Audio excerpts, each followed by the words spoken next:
बिलाखिर नौशेरवा फरा से जान छुड़वाने के लिए एक तरकीब सोच ही लेता है। वो उसको एक डिनर डेट पे इनवाइट करता है और जब वो डिनर पे आ जाती है तैयार श्यार होके, तो वो उसे कहता है कि अभी मेरे कुछ मेहमान आने हैं, उनका इंतज़ार करते हैं। फरा कहती है, कहीं आप अपने बाबा साईं और अम्मा साईं से तो मुझे नहीं मिलवाने वाले? अगर ये सरप्राइज़ देना ही था तो मुझे पहले बताते, मैं कोई और तैयारी करके आती कि उनको पसंद आ जाती। और फिर अभी तो मुझे लगा कि शायद ये हमारी डिनर डेट है। मैं इस टाइम किसी और को हम दोनों के दरमियान आता नहीं देखना चाहती थी। लेकिन नौशेरवा उसे कहता है कि थोड़ी देर इंतज़ार करो, अभी आ जाएंगे मेरे मेहमान। फरा भी बैठ के इंतज़ार करने लग जाती है और इतने में फरा का बेटा और उसका हस्बैंड वहाँ पे एंटर होते हैं और उसका बेटा आते साथ ही फरा को हेलो मामा कह के गले लगा लेता है।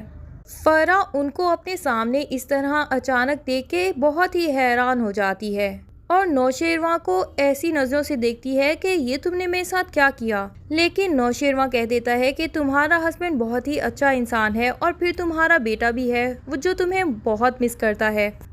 और एक माँ को तो दुनिया में सबसे ज़्यादा मोहब्बत अपने बच्चे से ही होती है। अगर तुम्हें अपने बेटे से मोहब्बत नहीं तो मुझसे मोहब्बत का दावा कैसे कर सकती हो?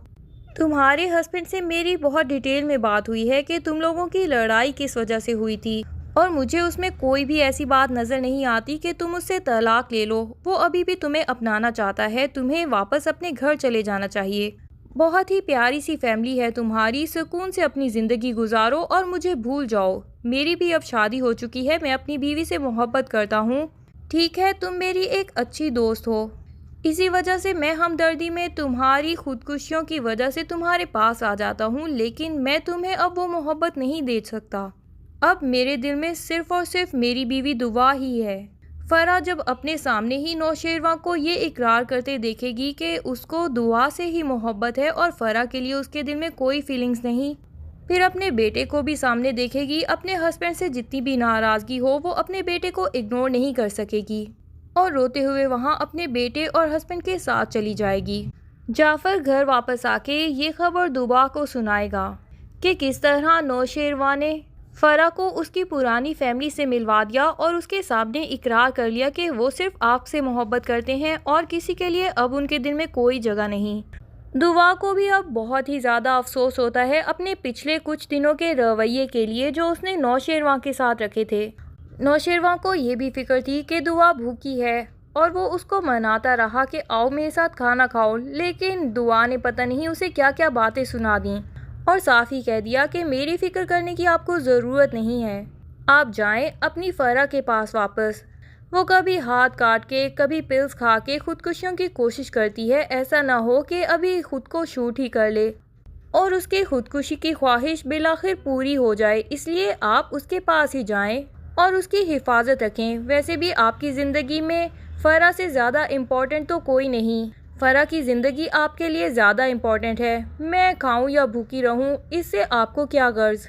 नौशेरवा पहले भी दुआ को बारहा बता चुका है कि वो दुआ का घर कभी भी ख़राब नहीं करवा सकती और दुआ और नौशेरवा के दरमियान वो कभी नहीं आ सकती।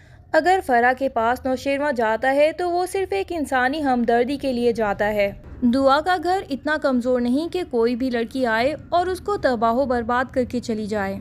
और इस दफ़ा वो सोच लेता है कि मैं दुआ की गलतफहमी दूर करते करते थक गया हूँ, तो इस दफ़ा बातों से गलतफहमी दूर करने की बजाय मैं प्रैक्टिकली ही कुछ करके दिखाऊंगा।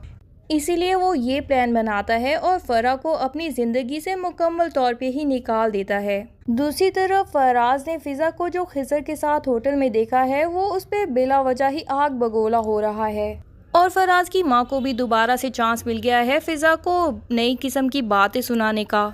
सुंबल ने तस्लीम भी कर लिया है कि खिज़र मेरा पुराना बॉयफ्रेंड है, 2 साल से मैं उसके साथ मोहब्बत करती हूँ और मैं उसी से शादी करना चाहती हूँ, लेकिन आप लोगों ने अचानक ही मुझे ये रिश्ता दिखा दिया और वो रिश्ता तय करके भी चले गए।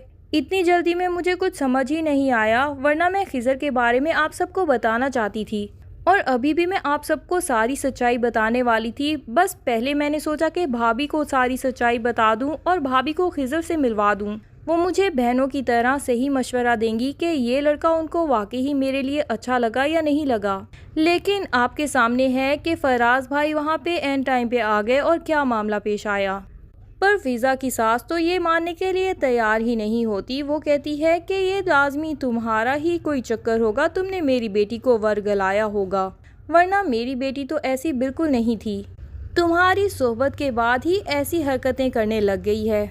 फिज़ा अपनी माँ को चुप करा देती है और कहती है कि भाभी का इसमें कोई कसूर नहीं, वो तो मेरे साथ इवन मिलने भी नहीं जाना चाहती थीं, पर मैंने उनको मजबूर किया और अपने साथ जाने के लिए कहा, तभी वो मान गईं।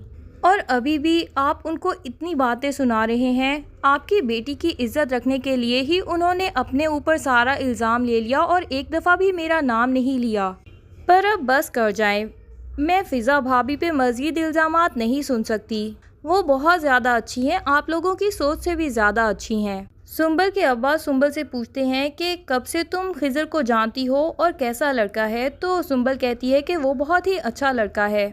सुंबल के अब्बा कह देते हैं कि अगर अच्छा है तो फिर ठीक है, मुझसे मिलवाओ उसको।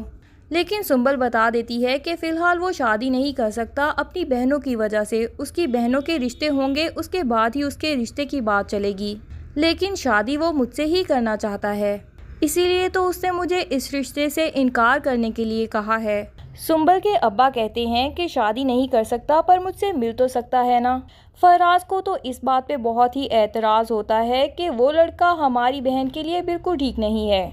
और इवन सुंबल की माँ भी यही कहती है कि जब इसके रिश्ते की बात कंफर्म हो चुकी है तो फिर आप दूसरा रिश्ता क्यों बीच में देखना चाहते हैं, और फिर आपका पुराना दोस्त है, उसको आप इनकार की क्या वजह बताएंगे। लेकिन सुंबल के अब्बा पुराने ख्यालात के नहीं होते और वो कहते हैं कि मेरी बेटी की शादी वहीं होगी जहाँ पे वो चाहती है, स्पेशली अगर वो लड़का भी इससे शादी करना चाहता है और इसके लिए अच्छा भी है, तो फिर हम बिला वजह की रुकावट क्यों बने।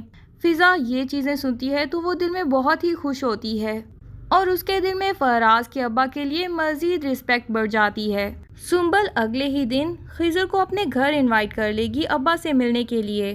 तो सुंबल के अब्बा उससे पूछेंगे कि बरखुरदार, अगर तुम मेरी बेटी से शादी करना चाहते हो तो भले ही तुम्हारी बहनों का रिश्ता पहले हो जाए, लेकिन एटलीस्ट अपने पेरेंट्स से हमें मिलवा तो सकते हो। लेकिन खिज़र उसके अब्बा के सामने साफ ही कह देता है कि मैं ऐसा नहीं कर सकता, इसीलिए मैंने सुंबल के रिश्ते में कोई भी रुकावट डालने की अब कोशिश नहीं की।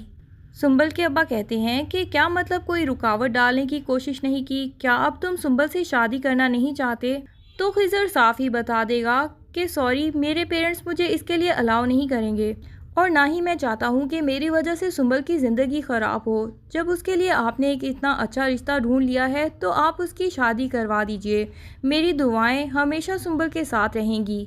सुंबल तो ये बात सुन के बहुत ही ज़्यादा दुखी हो जाती है और फराज को बहुत शदीद गुस्सा आता है। वो खिज़र को गिरेबान से पकड़ लेता है और कहता है कि 2 साल से तुम मेरी बहन के साथ अफेयर चला रहे थे और शादी नहीं कर सकते। अब क्या सुंबल खिज़र को भूल के शादी करने के लिए तैयार हो जाएगी? ये सब जानने के लिए ड्रामे की अगली एपिसोड का इंतज़ार कीजिए। तब तक के लिए अल्लाह हाफिज़। वीडियो पसंद आए तो लाइक एंड कमेंट ज़रूर कर दें और चैनल को सब्सक्राइब करना ना भूलिए। Thank you.